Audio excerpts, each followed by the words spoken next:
You always think about saints like people that are so far from you, while Pier Giorgio is just a normal young man that was having a life very similar to ours. And I just wondered, his life is so cool. Like, what? I'm missing something, and I think he's got it in a way that other saints hadn't done. Pier Giorgio showed me this, that a saint here is a person with a smile on a face, and this was totally different picture of saint. I easily identify myself with somebody like Pier Giorgio instead of a nun or a priest, because his life could have been mine. Looking at his life, I can get inspiration to live my own.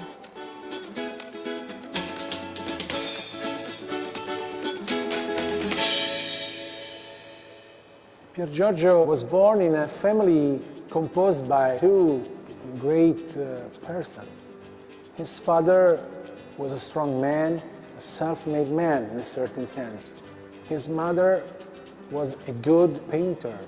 They had strong characters. I think it was difficult to live together. His dad wasn't particularly religious, and I've got a lot of non-Catholic family. And so I just think about sometimes the ways that they just didn't understand him, in ways sometimes my family doesn't get me either. And I think about how that's difficult or that's hard, but that's exactly where holiness has to be found. Pier Giorgio and Luciana is very a closer brother and sister. Pier Giorgio advised his sister, Luciana advised her brother. This is another nice thing about him, that he was not perfect. I know he was not a very good student, at least at the beginning. With so many activities, so it was not somebody who was always studying, you know? That makes him a normal person. He's not so good in books, but he was so smart. He went on with his studies. He never finished because he died, but he was going on. He was very passionate with sport. A hiker and a climber, outdoorsman. He used to go running, canoeing. Skiing, is that a sport? The skis were very long and heavy and wooden. It was a complex task. Rowing. Riding a bike. Going to the beach. I know he rode horses, which is pretty cool. He was fencing. Walking in the mountain and climbing.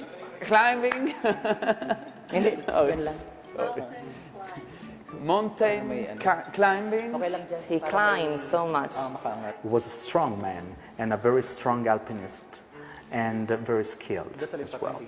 Well, verso l'alto. Verso l'alto. Verso l'alto. Verso l'alto. Verso l'alto. Verso l'alto, to the top. Verso l'alto?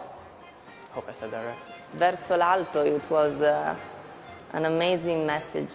It is an amazing message. Verso l'alto was written on a picture where he is climbing a mountain. At that time, not so many people were able to do what he was doing. For him, try to go up to the top is a way to go nearer to God.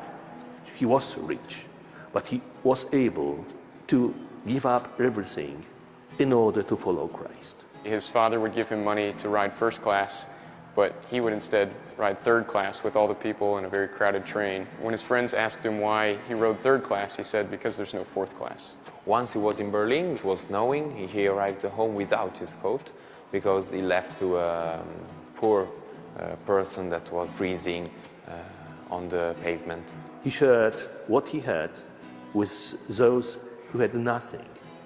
So for me, growing up Catholic but never being really convicted of it, the biggest thing for me was his relatability and conviction about his faith. He believed that the prayer is one thing that can link everyone. And he would often pray next to his bedside and often fall asleep praying the Rosary, which is a great consolation to those of us who fall asleep praying the Rosary. It was very natural, this devotion to Blessed Virgin Mary, and he knew that in Blessed Virgin Mary we can obtain all the graces. Well, I think he was in love with Christ. So every day he came to the Mass. And he never stopped because it was really something that changed his day. He had great reverence for the Eucharist, for the real presence. And I think he knew that his life was really fed by that. And Blessed Pier Giorgio really introduced me to that fundamental gospel of living completely for Christ and having him be the center and being completely normal while you're doing it. He thought that a Catholic man should be a Catholic man also inside politics. A lay Christian person that is engaged in the life of his society. Vivere non vivacchiare in Italian. To live, not to exist. We can say live with the L, big L, and live with the little L. To really live your life in a full way, because we are made to reach the top. To reach the real happiness. Yeah. And we are not called to just to survive our life, but we have to live it fully.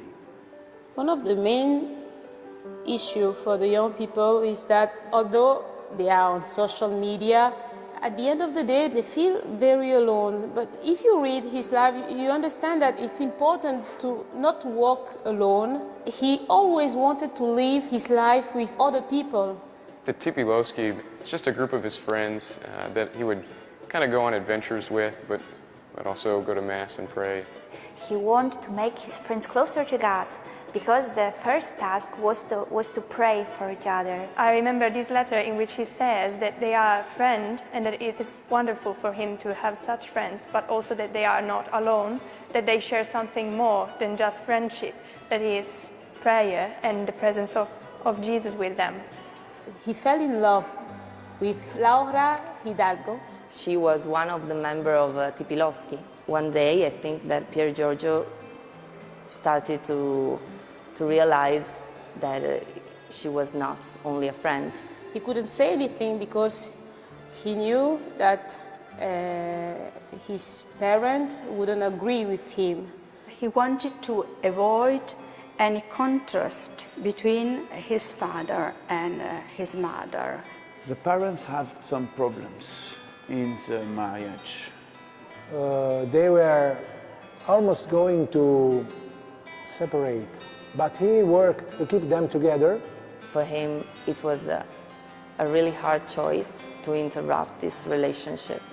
Something he wrote to a friend was that it didn't make sense to destroy a family to build another one. The order of Pier Giorgio in his life was God and family, and his love and his own needs were lower. He saw there was something more important than his happiness even.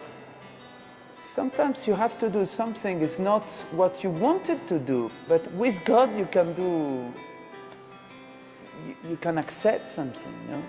And I think he accepts. I don't think he was very sad. He suffered sometimes, but he was not a sad person. He was not a sad saint. His father was the editor, the chief of this famous daily newspaper. I know that his relationship with his father was pretty difficult. I know his father really wanted him to kind of lead a worldly and successful life, and that was really a challenge for him a lot of times. Because he wanted to be an engineer, to stay with the poorest of the workmen that were the miners. Pier Giorgio knew that his future would have been the work at La Stampa, because his father had decided this way. He decided to follow his father's decision, even though he didn't feel he was his future. He was able to see in Jesus in the poor people. That is the gospel. Everything you do to my little brother, you do it to me. He didn't just give them money or give them food, but he stayed with them. He eat with them. He spent his time with them. He helped them to have enough food, and especially with medicines, because there were a lot of illnesses in that period, and that's probably where he got ill. He didn't say that he was sick, because all the family was very worried about his grandmother. When he was about to die, the last thing he wrote was a message to bring some medicine he couldn't bring to a family that needed them. So even in the last moment, he was thinking about them. He lived a life that was totally not his own. He had given it away, and even in those last moments was remembering his friends who were in need.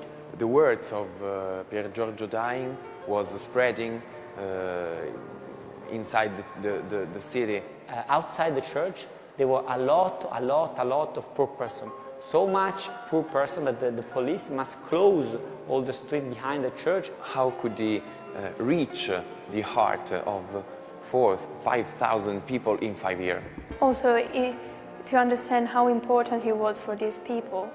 If you think that they had no phones, that they had anything to communicate, and how many people got to know that he was dead and wanted to be there, even without entering the church because they didn't feel worth to do it. I know that at his funeral, his family was surprised to find a lot of the poor and needy coming to celebrate his life that they did not know about, which is a great testament to his humility.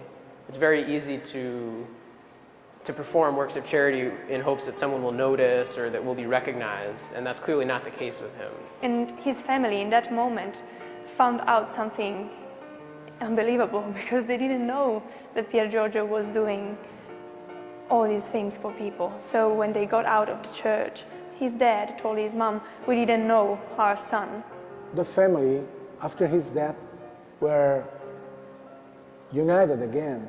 His father came back to faith, thanks to Pier Giorgio. Pier Giorgio Frassati is a beautiful testimony of the joy of the gospel.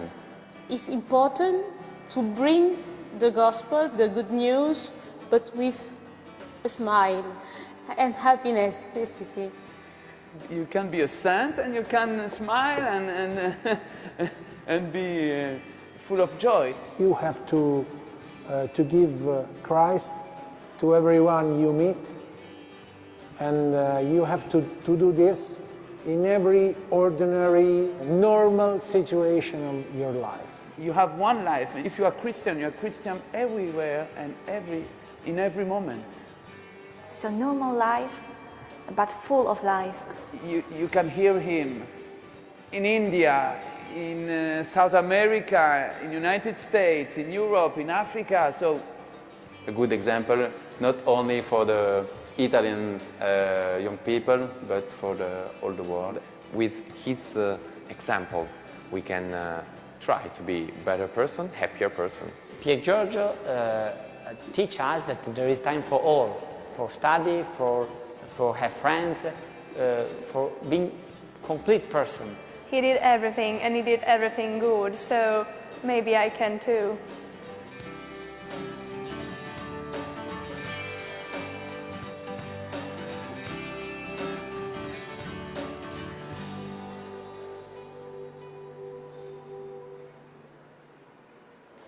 The most important message that Pier Giorgio gave to me is his prayer that,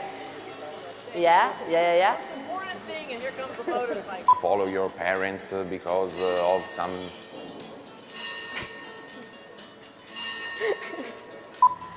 Pierre...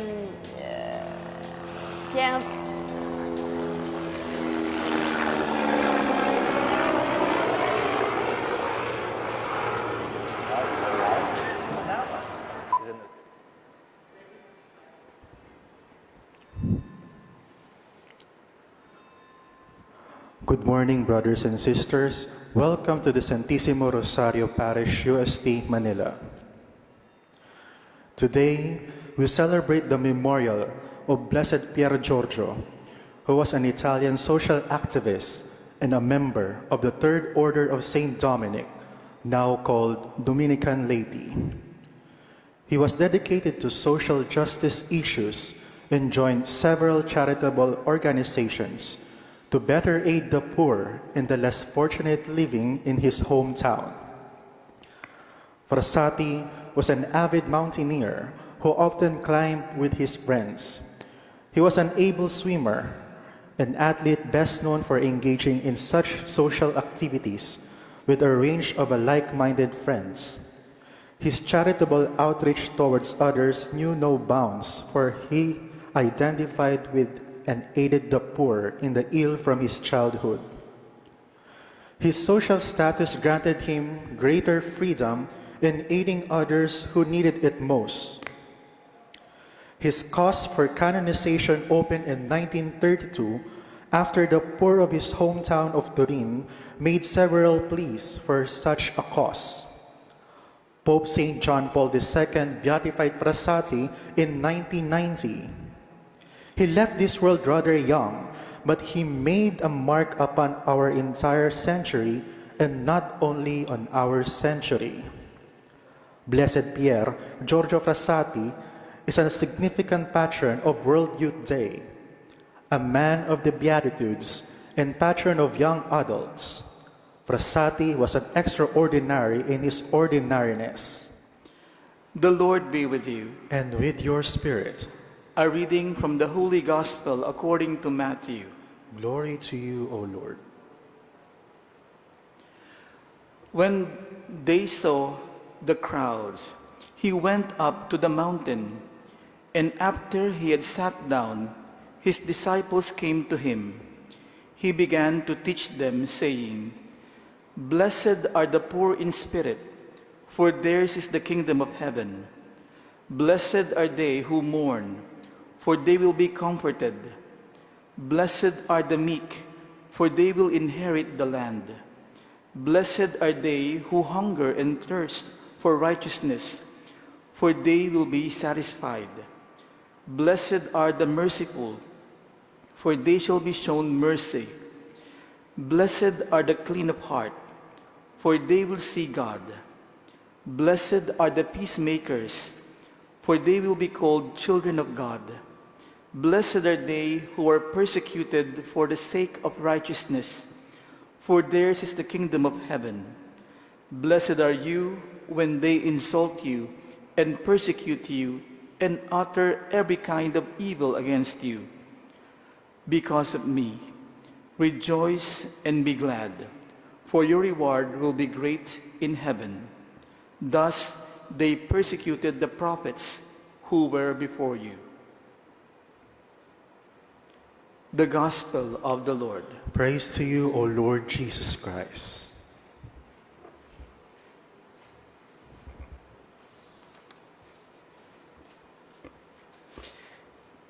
A life lived to the full.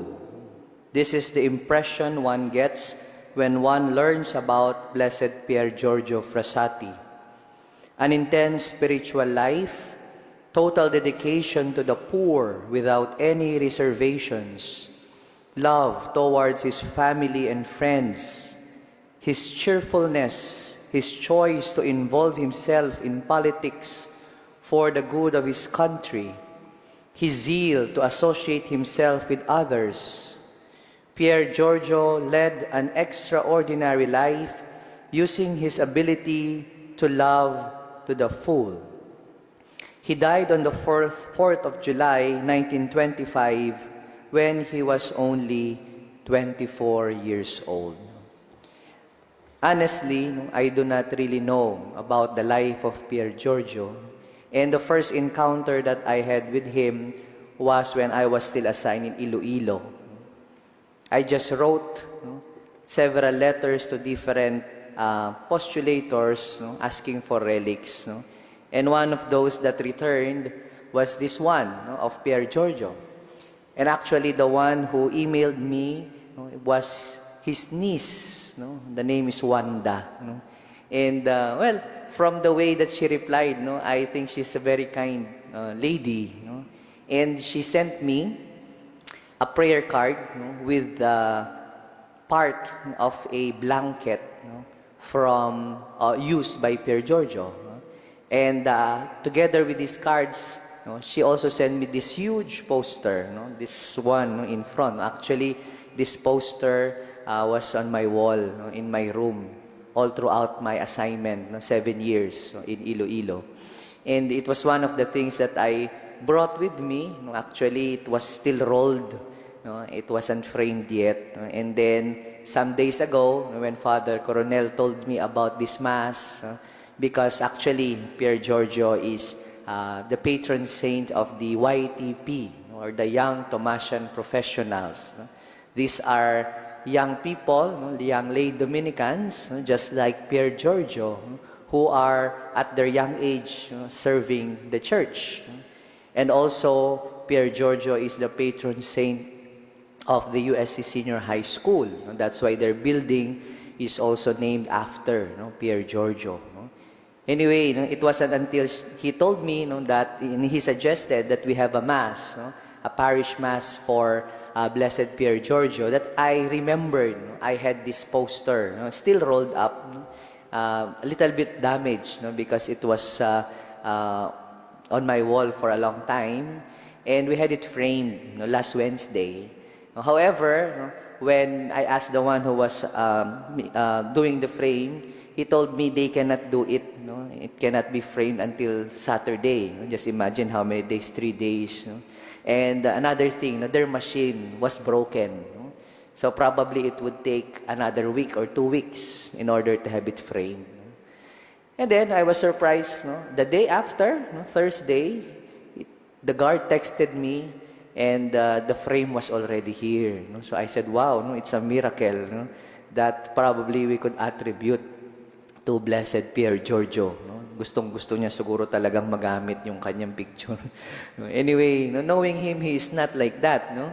As we have probably seen in the video, he is always a man for others. You won't even find him. You won't even see him going around, no? Taking pictures probably whenever he's going to the poor. No? It wasn't until, no, he died, no, that they were surprised. No? Actually, I want to borrow, no, these words of Pope Francis, no, in his message for the Youth Day, World Youth Day in 2016. No? He was really promoted during that time, this World Youth Day in Poland. No? Pope Francis tells us, I would like to give you some suggestions on how we can be instruments of this mercy for others. I think of the example of Blessed Pier Giorgio Frassati. He said, Jesus pays me a visit every morning in Holy Communion, and I return the visit in the meager way I know how, visiting the poor. Pier Giorgio was a young man who understood what it means to have a merciful heart that responds to those most in need. He gave them far more than material goods. He gave himself by giving his time, his words, and his capacity to listen. He served the poor very quietly and unassumingly. He truly did what the gospel tells us. When you give alms, do not let your left hand know what your right is doing, so that your almsgiving may be secret.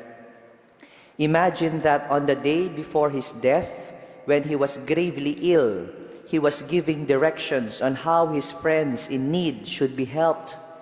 At his funeral, his family and friends were stunned by the presence of so many poor people unknown to them. They had been befriended and helped by the young Pier Giorgio. So imagine the last words, no, coming from this man. Even if he was himself sick, no, mamamatay na, no, at his deathbed, he was writing instruction on how to give medicine, no, to a particular poor family, no, that he was supposed to give this medicine to. No? And no, during the time of his death, no, it is said, no, actually, according to some documentaries, no, he said, the day of his death will be the most beautiful day of his life. No? And truly, no, when he died, no, mabibigla, no, kahit yung mga kamag-anak niya. No, actually, he comes from a very influential family. No? His father was editor and founder of Stampa. No? It's a newspaper. And later, no, his father became senator and even an ambassador. No? The mother, no, was a painter. No? So basically, no, he came from an aristocratic family. No? And those who attended his funeral, no, probably, no, there were even some leaders of the town. No? His family members, no, never expected, no, that there came a lot of people, especially the poor. You will see that in his pictures during his funeral. To the point that the mother even exclaimed, I really do not know my son. Hindi ko pala talaga kilala yung anak ko. Paanong nangyari na nakatulong siya sa ganitong karaming tao. One good thing about Blessed Pier Giorgio is that he is very relatable. Unlike others, you would hear from people, young people who later on knew about Pier Giorgio. One very attractive thing about this saint is that he is a saint who smiles, nakangiti. Probably they are contrasting it with other saints, na parang masyadong seryoso yung mukha. Saints who are members of congregations, mga pari, madre. Ito, he is not a priest. So actually, he is, as we have said in the introduction, he is a lay Dominican. And he even chose as his patron, his name, Savonarola. That's why he's called Fra Girolamo or Fra Jerome. And this being relatable to the youth, very simple life. And he is actually also schooled in a Jesuit school. Kaya nga, siguro masasabi natin, Blessed Pier Giorgio is a very good product of what the Dominicans and the Jesuits, if they join together, join force, could produce such a great man. Karl Rahner, Jesuit, he described, because he met in person, Pier Giorgio. He said, he was an exceptional athletic young man. He practiced mountaineering, skiing, horseback riding. He was a joyful person who knew how to get on with other students in a lively way. In his picture, in his portrait, we see there, Verso alto. It means to go to the heights. Probably it's an inspiration whenever he goes mountaineering, mountain climbing. And this Verso alto, to understand it properly, is not just to go to the top. It's not just to succeed in life. It's very easy to be understood it in that way, especially for some professionals. What is the top of that professional ladder? To be successful, to gain a stable job, financially, you have a family. It's not just like that. To understand this Verso alto is not just going to the top, but actually to go to the heights. The reason why you want to go to the heights actually is to experience God. It is a deeper experience of God, which you cannot just get by being successful in this world. In fact, Blessed Pier Giorgio experienced it by living with the poor. He did not just give food to the poor. He actually ate with the poor. He talked with the poor. He went to their houses. That's probably why, I do not know, that he contracted this polio. We do not know that. But that is one theory that they had. Doon niya nakuha yung sakit na yun. Sa panahon natin ngayon ng pandemic, lahat tayo allergic sa sakit. There is nothing wrong about that, to be careful. But it might stop us from actually living our life. Another very beautiful quote from Pier Giorgio, and I would like to end with this, and I think it is a very good inspiration, not only for young people, but even for everyone. Pier Giorgio tells us to live without faith, without a heritage to defend, without battling constantly for truth, is not to live, but to get by. We must never just get by, but live. He tried to distinguish merely existing and actually living. Siguro ngayon, yun yung tanong natin sa sarili natin. Talaga bang nabubuhay tayo? Humihinga tayo? Kumakain tayo? Nandun lang tayo sa bahay? Pero talaga bang tayo ay buhay? Or are we just letting life pass by. No? Hinahayaan mo lang. No? You go with the routine. No? That's why Pier Giorgio is telling us, no, there should be something that you should be fighting for. No? That's why during his life, no, he was very active, no? Socially, no, politically. He is a member of the Catholic Student Action. No? Sabi kanina ni Prior, naalala ko, aktivista daw si Pier Giorgio. Actually, that is true. That is what we need now. Sinasabi niya, constantly fighting for the truth. Now, no, the battle is not just face-to-face. No? The battle can be brought online. No? Ang dami dyan, naglipa na. Fake news, false news, trolls, lahat-lahat na. No? The call is for us to constantly battle, no? For truth, for goodness. No? Makisangkot, no? Get involved. A lot of people, no, are commenting. I do not know kung sino yan, no? Saan sila nanggagaling. No? Pero sinasabi, hindi daw dapat nakikialam yung simbahan sa politika. Hindi sila pwedeng tumakbo sa politika. Hindi sila siguro yung mga pari natin tumakbong presidente. No? Pero no, yung makisangkot, no, as long as we are fighting for what is true, no, what is good, as citizens of this country, no, it is our solemn duty even to get involved. And that is what Pier Giorgio is trying to tell us. No, we can do something. No? The voice of the devil is telling us, we cannot do anything. No, hayaan mo na lang yan. No? Yung mga nakaupo, no, sila naman ang nagdidesisyon dyan. No? It's a battle lost in the beginning. Kapag ka pinagtanggol mo yung tama at katotohanan, no? Yun yung gustong papaniwala sa atin. No? Well, no, the battle is lost once we keep quiet, no, and we do not do anything about it. No? So, no, during this time, no, na parang yung iba'y nadidepress, nalulungkot, parang walang magawa, no, humihinga na lang at parang hindi nabubuhay, no, Pier Giorgio is trying to remind us, no, verso alto, no, to go to the heights, no, as much as possible. Do not be mediocres. Do not be merely people who get by, but actually to live our lives to the full.